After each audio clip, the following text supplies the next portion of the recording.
Okay, so what is first aid? And I want you to think about that very carefully. What is first aid? First aid. Write down for me, whatever comes into your mind, because I know that Steve's been saying do first aid, or people have been saying you need to do first aid, or your security company's been saying you need to do first aid. Write me down the definition of what you believe it to be, and then what we'll do is we'll discuss that very briefly and we'll go on with the presentation. You see, the thing is, whenever I talk to you, you'll have an image come into your mind. And that image, it might be a mood, might be an image, or it might be a movie or a picture. Whatever it is, what does that tell you? What does the word first aid tell you? Just a brief sentence or two, maybe, to describe what you believe it's about. Have you done first aid before? Okay, alright. Off you go. I've written that feelings caring / looking for the vulnerable and people with injuries. Okay. So then what time again? Caring and looking after the vulnerable and people with injuries. Okay, looking after the vulnerable and people with injuries. Okay, That's what automatically did. Okay, excellent. That's good. Good. Right, now, obviously, what you need to do is cater this knowledge to your workplace. It's an EFAW qualification. EFAW stands for Emergency First Aid at Work. So what you just said. Yeah. The initial immediate assistance, take notes as you wish, given to someone who has been injured or taken ill before the arrival of medical assistance. Open that door for us, get some air in it.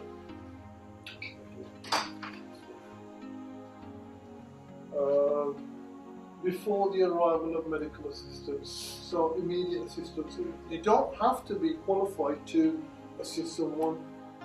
So when you're in a scenario where something's happening, you can use anybody that's unqualified. The person performing the first aid must be qualified.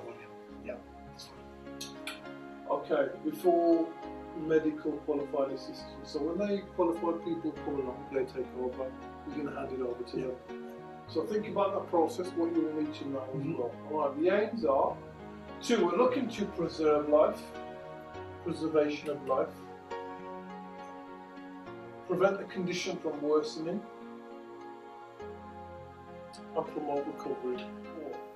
I don't need to write everything down, but I'll write it down, But top the 1974 out, requires employers to ensure, so far as reasonably practicable, the health and safety and welfare of the employees. So, and it also extends to non-employees outside contractors. So, an employer must ensure, so far as reasonably practicable. By law, everybody must have first aid provision in place. Every employer should have some form of first aid provision, whether it's providing a emergency first aid at work, qualified person, or whether it's providing an appointed person. Appointed persons are separate. And then we have FAW, which is a first aid at work. That's the 3-day qualification, that is. I do it if you want it. It's just more in depth than what we do today. So they must have someone appointed. Employers are required to provide adequate personal training, equipment, facilities to render first aid to their employees should they become injured or ill taken. So first aid regulations 1981. You can always Google these and I will give you a book on this. Management Health and Safety at Work 1999 required employers to make suitable, sufficient assessment of the risks to health and safety of all their employees. So wherever you're working, some people will do long working at work, so she'll go out into the field, and when she's out there, she might find or may find a client unconscious, depending on the workplace. If you're working on your own, it should cater for long working, and depending on whether you're working on a multi-occupied site where there are risks. Or if you're working with children, first aid is slightly different. Your provision should take into consideration workplace hazards and risks, as I've just said, size of the organisation, history of accidents, nature and distribution of workforce.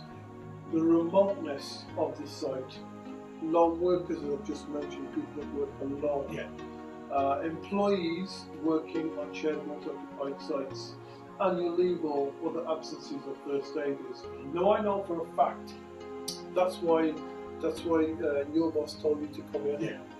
He knows as well, because I've explained things to him, and his brother's already done the first aid as well. So, okay, all right. Now, in terms of, well, this is how they're selling themselves across.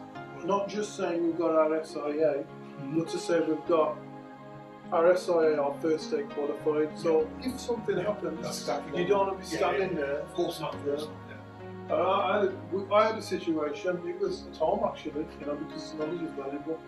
I had a situation at home in India, and I was working to India, and we're sitting down. I was talking to my dad, having a conversation with him, and my son was sitting over there. There's a table there, and my brother was sitting over there, and my sister came in with a drink, and she says, she came and says, oh, I should get with a drink, so I took a drink, and I was confused. Are you alright, Ben? Are you alright, Ben?